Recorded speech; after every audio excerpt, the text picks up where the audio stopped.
वीरो मंगलम गौतमौ गणी मंगलम कुंदाध्यो जैन धर्मोस्तु मंगलम सर्वमंगलमांगल्यम सर्वकल्याणकारिकम प्रधानां सर्वधर्माणां जैनं जयतु शासनं जैनं जयतु शासनं जैनं जयतु शासनं। आदिनाथ भगवान की, सुमितनाथ भगवान की, महावीर भगवान की, परम पूज्य आचार्य श्री 108 आदि सागर जी, महावीर की विमल सागर जी गुरु महाराज की, परम पूज्य तपस्वी सम्राट आचार्य गुरुदेव सन्मति सागर जी गुरु महाराज की, परम पूज्य परम्पराचार्य श्री 108 सौभाग्य सागर जी गुरु महाराज की जय हो।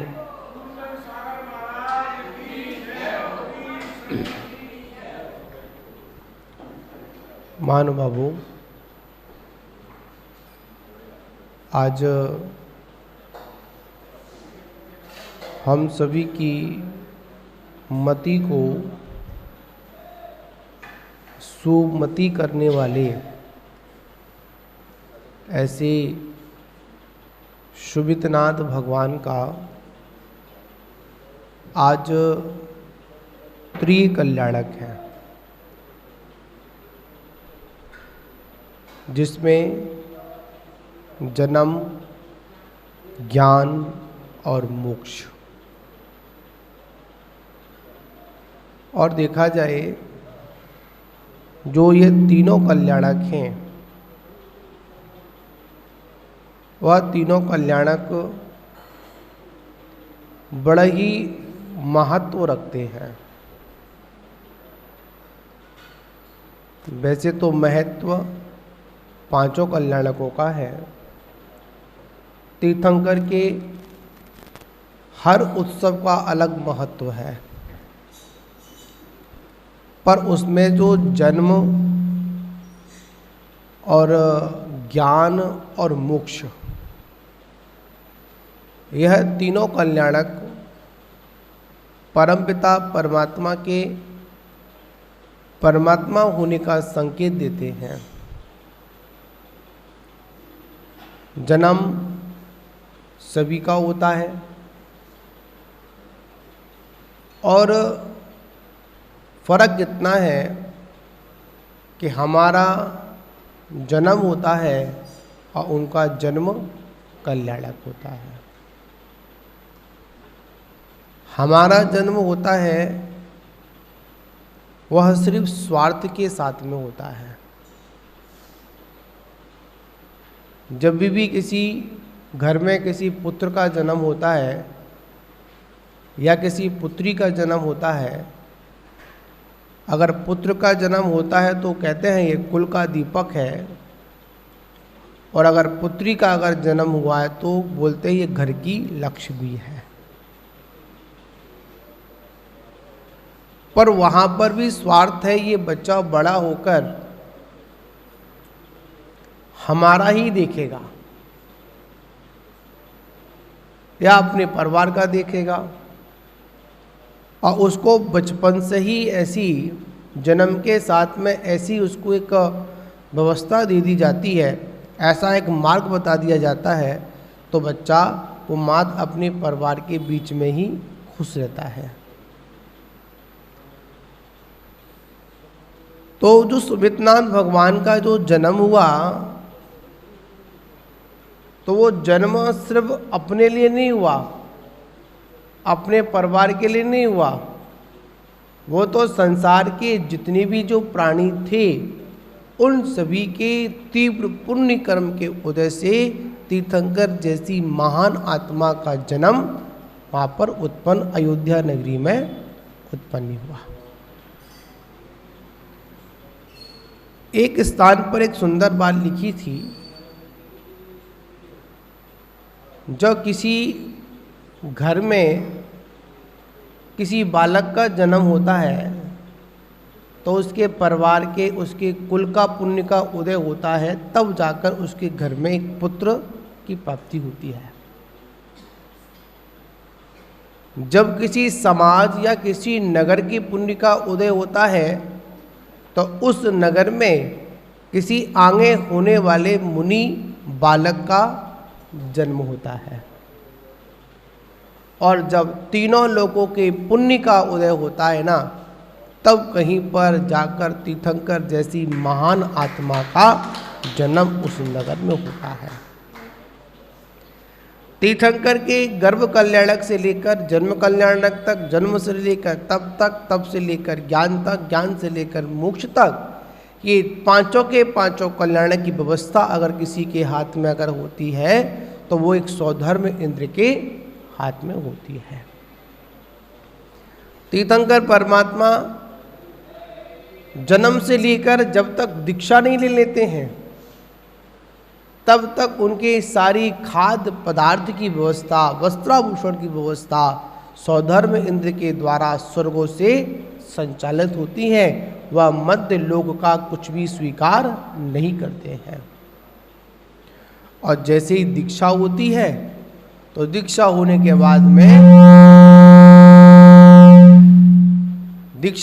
बाद में वो परमात्मा स्वर्ग की किसी भी विभूति को, किसी भी वस्त्राभूषण को, किसी भी भोजन को स्वीकार नहीं करते हैं। फिर मध्य लोक में जो संयमी लोग होते हैं उनके द्वारा क्या करते हैं, उनके द्वारा ही भोजन आदि को प्राप्त करते हैं। ये तीर्थंकर परमात्मा का जीवन है। और उसके साथ जैसे ही तीर्थंकर परमात्मा दीक्षा ले लेते हैं तो दीक्षा लेने के बाद में मौन रहते हैं, बोलते नहीं हैं। कब तक नहीं बोलते? जब तक उनकी साधना पूर्ण नहीं हो जाती। साधना पूर्ण से मतलब है जब तक उनको केवल ज्ञान की प्राप्ति नहीं हो जाती, जब तक परमात्मा बोलते भी नहीं है। और एक बात और है कि तीर्थंकर परमात्मा जब तक घर में भी रहते हैं तब भी उतना ही बोलते हैं जितने बोलने की आवश्यकता होती है। वैसे तो तीर्थंकर परमात्मा के सानिध्य में आने मात्र से ही सारी शंकाओं का समाधान हो जाता है। जैसे भगवान महावीर स्वामी के जीवन का आता है, जब दो मुनराजों को मतलब कुछ शंका हुई तो पालने में झूल रहे थे माता त्रिशला के वहाँ पर कुंडलपुर में। तो वहीं पर जैसे ही उन मुनराज ने उनके दर्शन किए, दूर से उनको देखा, तो देखते ही क्या हुआ, उनकी शंका का समाधान भी हो गया। वहाँ पर क्या नाम रख दिया? उनका सन्मति नाम रख दिया। ठीक उसी प्रकार तीर्थंकरों के सानिध्य में जो जीव जाते हैं, जब जाते हैं, चाहे तीर्थंकर कर्म प्रगति का उदय नहीं हुआ हो, ग्रस्त जीवन में भी हो, फिर भी उनकी सन्निधि में जाने से हमारे सारे कार्य, हमारी सारी शंकाएं उनके मात शरीर के अवलोकन से, उनके सानिध्य में आने से क्या हो जाता है, तुरंत वो समाधान भी हो जाता है। क्यों? तीर्थंकर भगवान जन्म से ही मति, श्रुति और अबुद्धि तीन ज्ञान के धारी होते हैं। जब तीन ज्ञान के धारी होते हैं ना, तो सारी व्यवस्थाएं अपने आप उनको आगे पीछे की सारी बातें पता चल जाती हैं। ये तीर्थंकर जैसी महान आत्मा का पुण्य का उदय है, उनका प्रभाव है, तीर्थंकर प्रकृति का प्रभाव है। अगर इस संसार में सबसे अगर उत्कृष्ट अगर किसी का पुण्य अगर होता है तो किनका होता है? तीर्थंकर का होता है। और उसके बाद में अगर कोई दूसरा अगर स्थान आता है तो किनका आता है? वह चक्रवर्ती का आता है। पहले स्थान पर सबसे अधिक पुण्य का उदय है तो तीर्थंकर का है, उसके बाद में चक्रवर्ती का होता है, उसके बाद में क्रमशः आते आते और व्यवस्थाएं बताई गई हैं।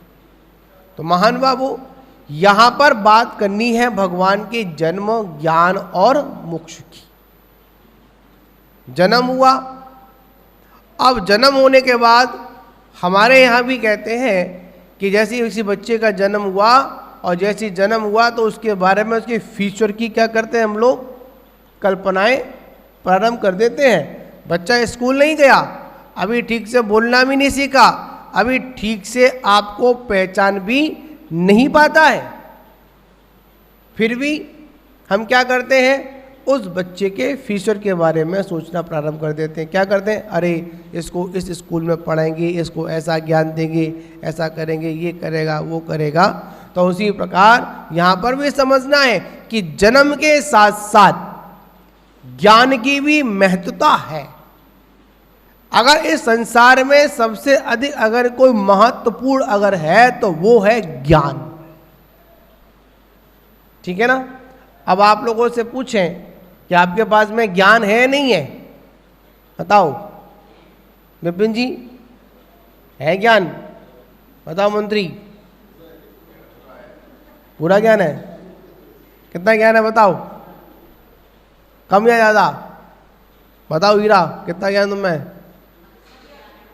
नहीं, हम मध्य सूत्र की बात नहीं कर रहे, हम तो ये पूछ रहे हैं आप ज्ञानी हो या अज्ञानी हो, ये बताओ बस हमें। बताओ प्रधान जी। हैं? देखो हीरा के सुनो, प्रोसेस कुछ बोल रही हैं, सुनो इनके सुनो। हाँ बताओ। हाँ जी।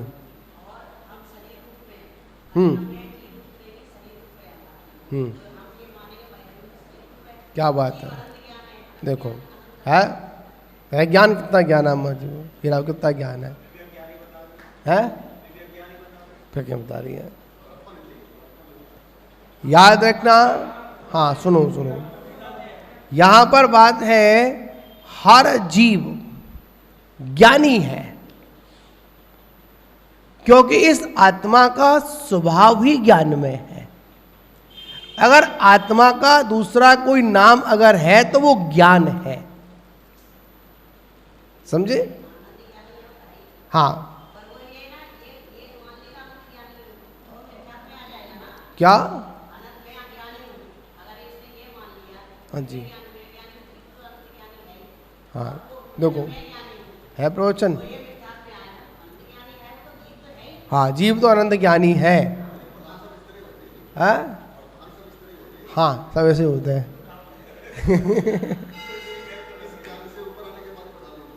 हाँ ये वाला लौकिक ज्ञान के बजाय इनके पास प्रैक्टिकल ज्ञान नहीं है इनके पास, समझे? याद रखना, ज्ञान की व्यवस्था ये है कि जितने भी जीव हैं सभी ज्ञानवान हैं। अगर कोई अपने को ये बोलता है कि मैं अज्ञानी हूं तो सबसे काम गड़बड़ है, क्यों? हर जीव के पास में किसी भी पर्याय में चला जाए, कहीं भी चला जाए, इस जीव के पास में ज्ञान तो है ही है, पर यह फर्क इतना है उस ज्ञान का उपयोग वो कर किस में रहा है, सही उपयोग कर रहा है या फिर दुरुपयोग कर रहा है, ये उसके हाथ में। ज्ञान तो सभी के पास में, सभी के पास में कुछ ना कुछ हुनर है, पर उस हुनर को कैसा प्रयोग कर रहा है वो उस पर निर्भर होता है। जैसे एक वीणा किसी अनाड़ी के हाथ में दी जाए, क्या होगा? बजाएगा, बजाएगा क्या? तारों को खींचेगा और खींचते खींचते क्या वो वीणा के तार टूट जाएंगे। एक तार टूटना वो भी होता है। और एक वही वीणा अगर किसी कलाकार के हाथ में दे दी जाए और कलाकार उस वीणा को जब बजा रहा हो तो बजाते बजाते जो स्वर ऊंचाई को पहुंचता है, स्वर जब चरमता को पहुंचता है तो एकदम उसके तार टूट जाते हैं, एक वो भी टूटना होता है। पर दोनों के टूटने में अंतर है। एक तार टूटने से संगीत नहीं निकलता है और एक तार के टूटने से संगीत निकलता है। फर्क इतना ही है। जो अपने को अज्ञानी समझते हैं, जो अपने ज्ञान का सदुपयोग नहीं करते हैं, उनके तार टूटते हैं पर वहां से कोई संगीत नहीं निकलता है। और जो अपने तारों को, तार तो टूटते हैं पर एक बार अपने ज्ञान का सही उपयोग कर लेता है तो वो क्या करता है? संगीत निकल आता है। उनकी देशना खिलती है। भगवान कहते हैं जन्म, ज्ञान और मोक्ष ये ऐसे कल्याणक हैं कि सबसे महत्वपूर्ण अगर है पांचों कल्याणकों में तो वो ज्ञान कल्याणक महोत्सव है। क्योंकि बिना ज्ञान के, बिना केवल ज्ञान के जीव को मोक्ष की भी प्राप्ति नहीं होगी। चाहे क्षण मात्र के लिए, कुछ पल के लिए केवल ज्ञान क्यों ना हो, और जब तक केवल ज्ञान नहीं हो जब तक मोक्ष नहीं होगा। जैसे आप लोग देखा होगा, एक ऐसे भी मुनराज ऐसे भी केवली हुए जिन्होंने उपदेश नहीं दिया, अंतर्कृत केवली। आपने सुना होगा अंतर्कृत केवली होते हैं, मतलब अंतर में ही उनको केवल ज्ञान हुआ और अंतर में ही उनको मोक्ष की प्राप्ति हुई। जैसे कोई पूर्व का दैत्य किसी मुनराज को ले गया और ले जाने के बाद उसने चूटी से उस मुनराज को छोड़ दिया। इधर आयु कर्म भी कम है, ठीक है ना, बिना आयु कर्म के किसी की मृत्यु नहीं होती। जब तक आयु कर्म का क्षय नहीं होगा, जब तक मृत्यु नहीं होगी। और तीर्थंकर जैसे महान आत्मा जो मोक्ष जाने वाली आत्माएं हैं, उनका कभी भी अकाल मरण भी नहीं होता। ठीक, इधर आयु कर्म का क्षय होने वाला है, उधर कोई दैत्य उनको उठाकर ले गया, ऊपर से छोड़ दिया, ऊपर से नीचे तक आने की स्थिति में इधर आयु कर्म भी क्षय होना था, उधर उन्होंने अपनी एकाग्रता लगा ली और एकाग्रता लगाने के बाद केवल ज्ञान को प्राप्त कर लिया।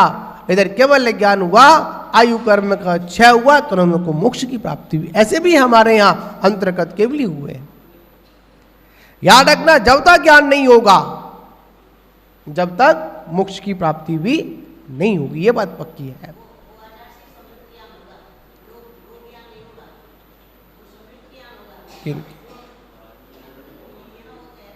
किनके बिना के कुछ है नहीं, सम्यक तो कुछ है ही नहीं है। अब जो व्यक्ति दीक्षा ले ली, महाव्रतों को ले लिया, साधना कर रहा है, तपस्या कर रहा है, तो निश्चित ज्ञान कैसा होगा उसके पास? सम्यक ज्ञान नहीं हो, मिथ्या थोड़ी होगा उसके पास। मिथ्या दृष्टियों कभी भी मोक्ष की प्राप्ति नहीं होती है, ये बात पक्की है, समझे ना। तो यहाँ पर क्या, आज सुमितनाथ भगवान ने जन्म के दिन ज्ञान कल्याणक प्राप्त किया और ज्ञान कल्याणक के साथ उसी तिथि में क्या किया? मोक्ष प्राप्त किया। ये सारा संयोग है। वैसे तो जन्म और तप एक साथ होते हैं, अधिकांश तीर्थंकरों के जन्म और तप एक साथ है। जब जन्म हुआ उसी तिथि में क्या हुआ, आगे चलकर उन्होंने दीक्षा को स्वीकार कर लिया। पर महान बाबू, यहाँ पर बात समझने वाली आज ज्ञान कल्याणक है। सबसे अधिक अगर जन समूह अगर होता है, सबसे अधिक समय तक अगर कोई कल्याणक मनाया जाता है तो वो हमारा ज्ञान कल्याणक मनाया जाता है। ज्ञान कल्याणक से अनेक आत्माएं भगवान के समोषण में आकर उनकी देशना को सुनती हैं और सुनने के बाद अपने मोक्ष मार्ग को प्रशस्त भी करती है। तो महान बाबू, ऐसे सुमितनाथ भगवान सबकी मति कैसी कर दें? सूखा मतलब अच्छी कर दे, ठीक है ना, सुदृढ़ कर दे, सम्यक्तों के साथ कर दे। और याद रखना, सबसे बड़ी अगर कोई मति अगर है, व्यवस्थित अगर कोई मति है, तो मति शुद्ध तभी होती है कि जब हम सभी के बारे में अच्छा सोचना प्रारंभ कर देते हैं।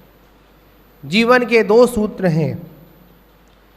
कितनी भी हमारे जीवन में उतार चढ़ाव आ जाए, दो सूत्र हमेशा याद रखने चाहिए। क्या? जो हुआ अच्छा हुआ, जो होगा अच्छा होगा। यह जीवन के दो ऐसे संदेश हैं। इन दो संदेशों को जीवन में जो स्वीकार करता है ना, उसका जीवन आनंद में होता है। तत्काल में लगता है कोई नुकसान हो जाए, कोई हमारी बात ना माने, क्षणिक क्रोध तो आता है, अरे इसने मेरी बात नहीं सुनी, इसने ऐसा कर दिया, इसको ऐसा नहीं करना चाहिए था। पर दूसरा पक्ष देखें, ठीक हुआ, हाँ क्या करें, रोजी होता है, ठीक है। और अगर आगे कुछ हुआ वो भी कैसा होगा? अच्छा होगा। आपको बात बताओ, छोटी कहानी आती है, कथन आता है। जंगल में राजा की उंगली कट गई, घूम रहा था, उंगली कट गई। मंत्री बोला अच्छा हुआ। क्या? राजा गुस्सा आ गई, ये कैसा मंत्री, मेरी तो उंगली कट गई और बोल क्या रहा है ये? अच्छा हुआ, ठीक है, इसको नौकरी से निकाल दो, सस्पेंड कर दो, भगो ऐसे। तुम राजा का होगा तो ड्राइवर ही कर दो, ठीक है। एक दिन राजा घूमने के लिए गया तो राजा ने उस मंत्री जब निकला तो मंत्री ने हाँ अच्छा हुआ, अच्छा हुआ, अच्छा हुआ, तो ठीक है। तो एक दिन राजा घूमने के लिए गया, तो जैसे घूमने गया तो वहाँ पर भीलों ने पकड़ लिया, और पकड़ लिया तो क्या हुआ, तो उसको बलि चढ़ानी थी, मनुष्य है तो पूरा मनुष्य को लेकर आ गए। तो जैसे ही बलि चढ़ाने लगे तो हुआ क्या, उसके सारे अंगों को देखा तो वहाँ पर उंगली नहीं थी, बच गया। तो अच्छा हुआ नहीं हुआ, उंगली कटी, अगर उंगली होती क्या होता, निपट जाता मैं तो, कोई बात नहीं, अच्छा हुआ। दूसरे दिन क्या हुआ, अगले दिन बात समझ में आई, अरे ये बात समझ में तो आ गई कि मेरी उंगली कटी, अच्छा हुआ। मंत्री को हटा दिया, फिर भी कहा कि अच्छा हुआ। तो मंत्री को बुलाया गया, मंत्री बताओ, तुमने बात समझ में नहीं आई कि जब उंगली कटी तब अच्छा हुआ, मंत्री के पद से निकाला फिर भी अच्छा हुआ, बात समझ नहीं आई, क्या कारण था? तो महाराज सुनो, आपकी तो कट गई थी।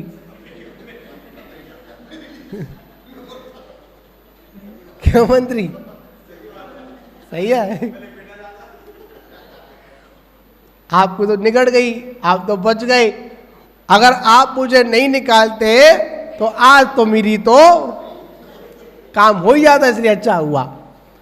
इसलिए जो होता है, जब होता है, अच्छा होता है, उसके सार को समझना चाहिए, पर कोई उसमें विकल्प नहीं करना चाहिए। हो सकता है आज की हुई जो घटना है शायद आपके भविष्य को उज्जवल कर दे, ऐसा भी हो सकता है। ये हमारी मान्यता में कहा जाता है कि हमारे साथ बहुत बुरा हुआ, भगवान ने बहुत बुरा किया, इसने बुरा कर दिया, इसने ऐसा कर दिया, वैसा कर दिया। तो भगवान कहते हैं, भगवान की देशना में आता है, अरे भाई कोई किसी का बुरा नहीं करता, जो कुछ होता है वो आपकी अच्छाई के लिए होता है, ठीक है ना। पर क्या करें, हमारे अंदर मोह जाल है, स्वार्थ का जाल है। तो क्या कहते हैं, अरे इसने ऐसा कर दिया, इसने वैसा कर दिया, अरे छोड़ो बेकार आदमी है ये, इतने हाँ कहते नहीं, कहते तो रोज ही कहते हैं ना।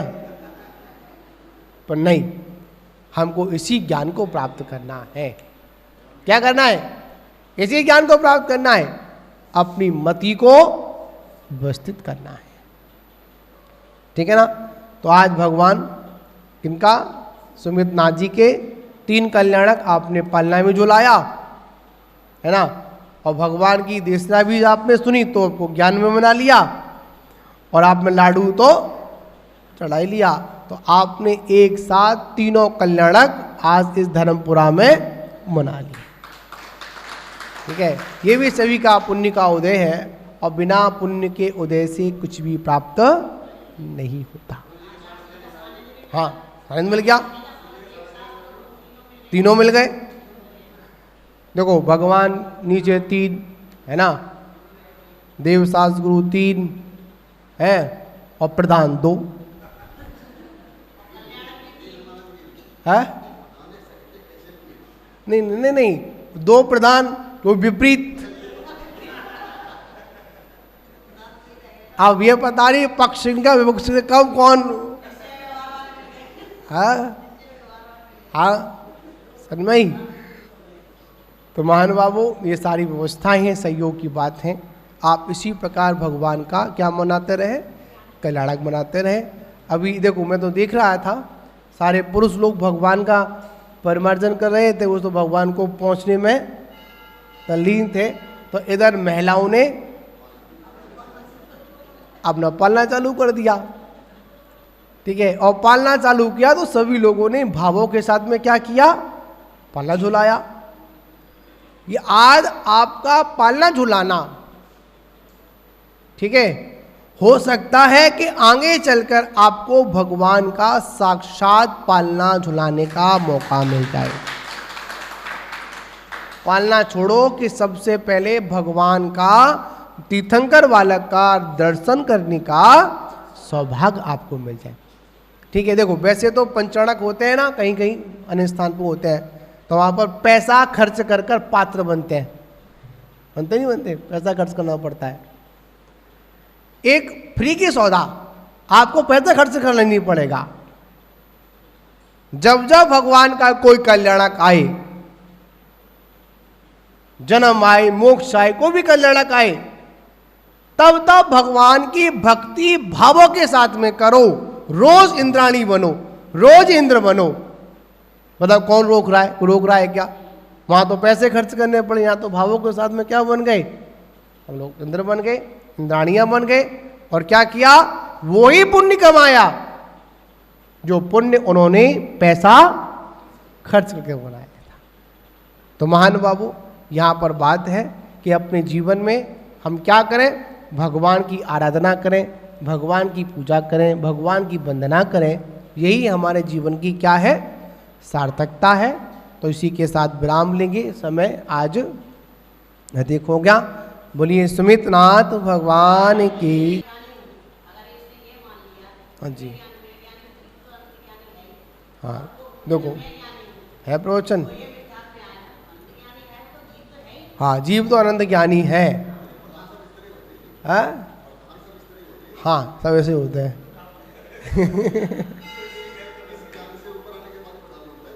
हाँ, ये वाला लौकिक ज्ञान के पास, इनके पास प्रैक्टिकल ज्ञान नहीं है इनके पास, समझे। याद रखना, ज्ञान की व्यवस्था ये है कि जितने भी जीव हैं सभी ज्ञानवान हैं। अगर कोई अपने को ये बोलता है कि मैं अज्ञानी हूं, तो सबसे काम गड़बड़ है।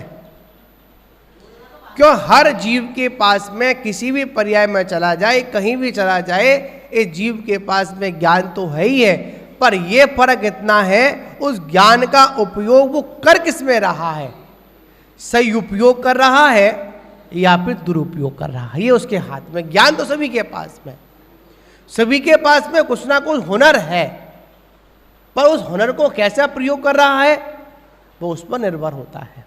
जैसे एक वीणा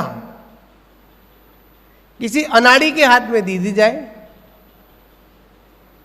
क्या होगा, बजाएगा, बजाएगा क्या, तारों को खींचेगा और खींचते खींचते क्या वो वीणा के तार टूट जाएंगे। एक तार टूटना वो भी होता है।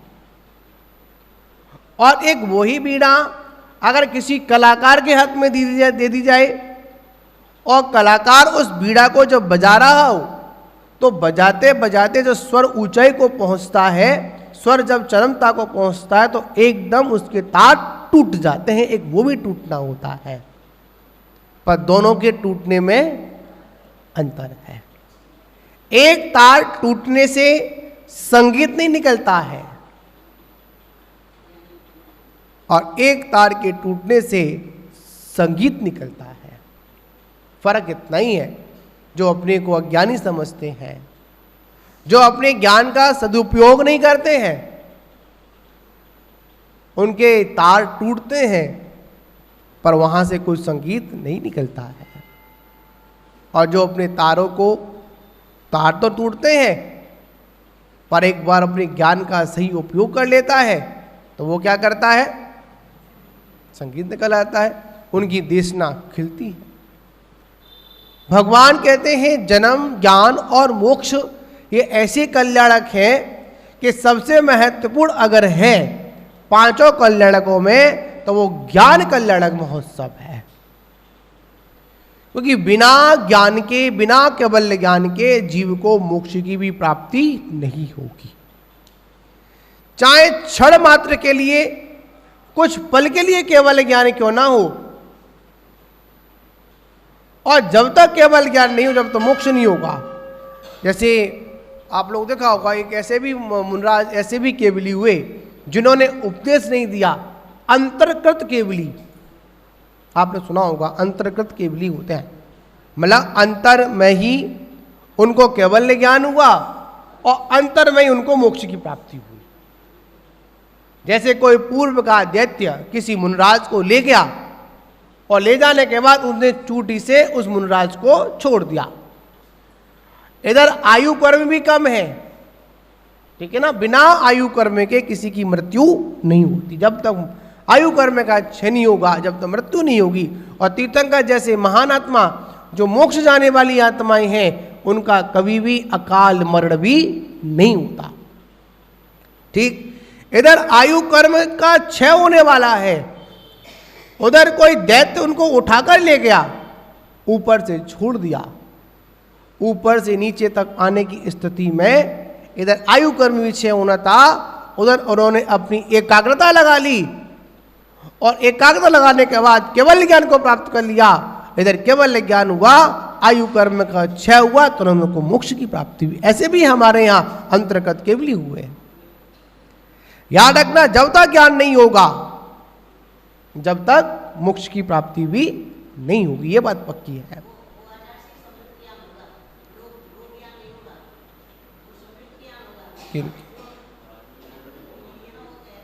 किनके बिना के कुछ है नहीं, सम्यक तो कुछ है ही नहीं है। अब जो व्यक्ति दीक्षा ले ली, महाव्रतों को ले लिया, साधना कर रहा है, तपस्या कर रहा है, तो निश्चित ज्ञान कैसा होगा उसके पास? सम्यक ज्ञान नहीं हो, मिथ्या थोड़ी होगा उसके पास। मिथ्या दृष्टियों कभी भी मोक्ष की प्राप्ति नहीं होती है, ये बात पक्की है, समझे ना। तो यहाँ पर क्या, आज सुमितनाथ भगवान ने जन्म के दिन ज्ञान कल्याण प्राप्त किया और ज्ञान कल्याण के साथ उसी तिथि में क्या किया? मोक्ष प्राप्त किया। ये सारा संयोग है। वैसे तो जन्म और तप एक साथ होते हैं, अधिकांश तीर्थंकरों के जन्म और तप एक साथ है। जब जन्म हुआ उसी तिथि में क्या हुआ, आगे चलकर उन्होंने दीक्षा को स्वीकार कर लिया। पर महान बाबू, यहाँ पर बात समझने वाली आज ज्ञान कल्याणक है। सबसे अधिक अगर जन समूह अगर होता है, सबसे अधिक समय तक अगर कोई कल्याणक मनाया जाता है तो वो हमारा ज्ञान कल्याणक मनाया जाता है। ज्ञान कल्याणक से अनेक आत्माएं भगवान के समोषण में आकर उनकी देशना को सुनती हैं और सुनने के बाद अपने मोक्ष मार्ग को प्रशस्त भी करती है। तो महान बाबू, ऐसे सुमितनाथ भगवान सबकी मति कैसी कर दें? सूखा मतलब अच्छी कर दे, ठीक है ना, सुदृढ़ कर दे, सम्यक्तों के साथ कर दे।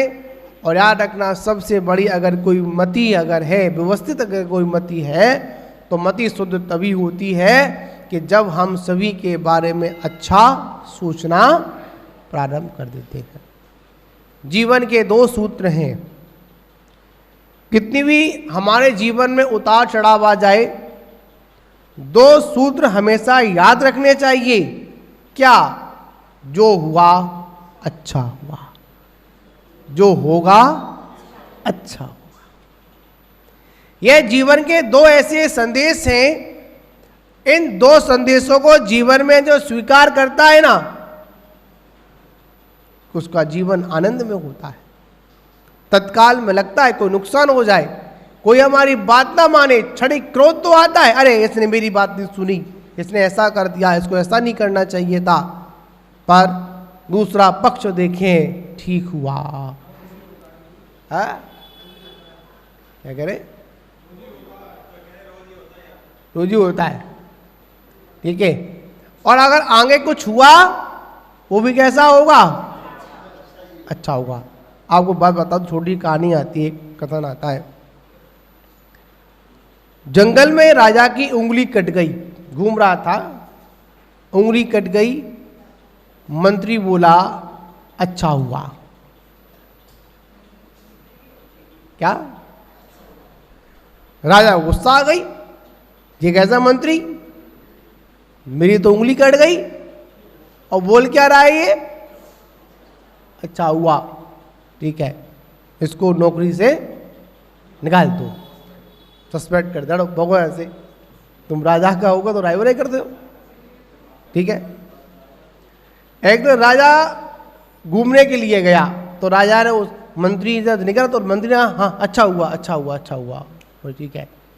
तो एक दिन राजा घूमने के लिए गया, तो जैसे घूमने गया तो वहाँ पर भीलों ने पकड़ लिया, और पकड़ लिया तो क्या हुआ कि उसको बलि चढ़ानी थी मनुष्य, तो पूरा मनुष्य को लेकर आ गए। तो जैसे ही बलि चढ़ाने लगे तो हुआ क्या, उसके सारे अंगों को देखा तो वहाँ पर उंगली नहीं थी, बच गया। तो अच्छा हुआ नहीं हुआ, उंगली कटी, अगर उंगली होती क्या होता, निपट जाता मैं तो, कोई बात नहीं, अच्छा हुआ। दूसरे दिन क्या हुआ, अगले दिन बात समझ में आई, अरे ये बात समझ में तो आ गई कि मेरी उंगली कटी, अच्छा हुआ। मंत्री को हटा दिया, फिर भी कहा कि अच्छा हुआ। तो मंत्री को बुलाया गया, मंत्री बताओ तुमने बात समझ में नहीं आई कि जब उंगली कटी तब अच्छा हुआ, मंत्री के पद से निकाला फिर भी अच्छा हुआ, बात समझ नहीं आई, क्या कारण था? तो महाराज सुनो, आपकी तो कट गई थी।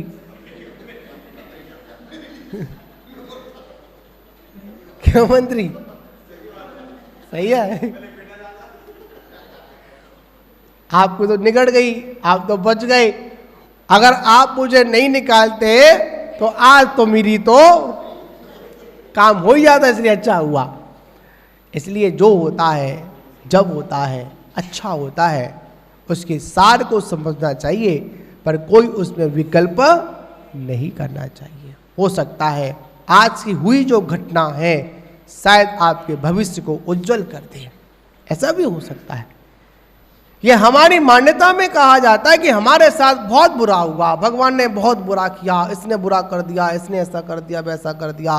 तो भगवान कहते हैं, भगवान की देशना में आता है, अरे भाई कोई किसी का बुरा नहीं करता, जो कुछ होता है वो आपकी अच्छाई के लिए होता है,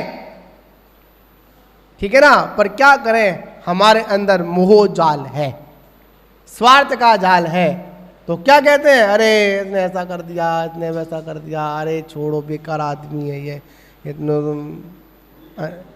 हाँ करते नहीं करते, तो रोज ही कहते हैं ना। पर नहीं, हमको इसी ज्ञान को प्राप्त करना है। क्या करना है, इसी ज्ञान को प्राप्त करना है, अपनी मति को व्यवस्थित करना है, ठीक है ना। तो आज भगवान किनका, सुमित नाथ जी के 3 कल्याणक आपने पालना में जो लाया है ना, और भगवान की देशना भी आपने सुनी तो आपको ज्ञान में बना लिया, और आपने लाडू तो चढ़ा ही लिया। तो आपने एक साथ तीनों कल्याणक आज इस धर्मपुरा में मना लिया, ठीक है। ये भी सभी का पुण्य का उदय है, और बिना पुण्य के उदय से कुछ भी प्राप्त नहीं होता। हाँ आनंद मिल गया, तीनों मिल गए। देखो भगवान नीचे 3 है ना, देवशास्त्र गुरु 3 है, और प्रधान 2 है। नहीं नहीं नहीं, 2 प्रधान, वो विपरीत। अब ये पता नहीं पक्ष इनका विपक्ष कब कौन, हाँ सन्मयी। तो महानुभावों, ये सारी व्यवस्थाएं हैं, सहयोग की बात है। आप इसी प्रकार भगवान का क्या मनाते रहे, कल्याणक मनाते रहे। अभी देखो मैं तो देख रहा था, सारे पुरुष लोग भगवान का परिमार्जन कर रहे थे, वो तो भगवान को पहुंचने में तल्लीन थे। तो इधर महिलाओं ने अपना पालना चालू कर दिया, ठीक है। और पालना चालू किया तो सभी लोगों ने भावों के साथ में क्या किया, पालना झुलाया। ये आज आपका पालना झुलाना, ठीक है, हो सकता है कि आगे चलकर आपको भगवान का साक्षात पालना झुलाने का मौका मिल जाए। पालना छोड़ो कि सबसे पहले भगवान का तीर्थंकर बालक का दर्शन करने का सौभाग्य आपको मिल जाए, ठीक है। देखो वैसे तो पंचाणक होते हैं ना, कहीं कहीं अन्य स्थान पर होते हैं, तो वहाँ पर पैसा खर्च कर कर पात्र बनते हैं, बनते नहीं बनते, पैसा खर्च करना पड़ता है। एक फ्री की सौदा, आपको पैसा खर्च करना नहीं पड़ेगा। जब जब भगवान का कोई कल्याणक आए, जन्म आए, मोक्ष आए, कोई भी कल्याणक आए, तब तब भगवान की भक्ति भावों के साथ में करो। रोज इंद्राणी बनो, रोज इंद्र बनो। मतलब कौन रोक रहा है? कोई रोक रहा है क्या? वहां तो पैसे खर्च करने पड़े, यहाँ तो भावों के साथ में क्या बन गए? हम लोग इंद्र बन गए, इंद्राणियां बन गए। और क्या किया? वो ही पुण्य कमाया जो पुण्य उन्होंने पैसा खर्च करके बनाया था। तो महान बाबू, यहाँ पर बात है कि अपने जीवन में हम क्या करें? भगवान की आराधना करें, भगवान की पूजा करें, भगवान की वंदना करें। यही हमारे जीवन की क्या है? सार्थकता है। तो इसी के साथ विराम लेंगे। समय आज अधिक हो गया। बोलिए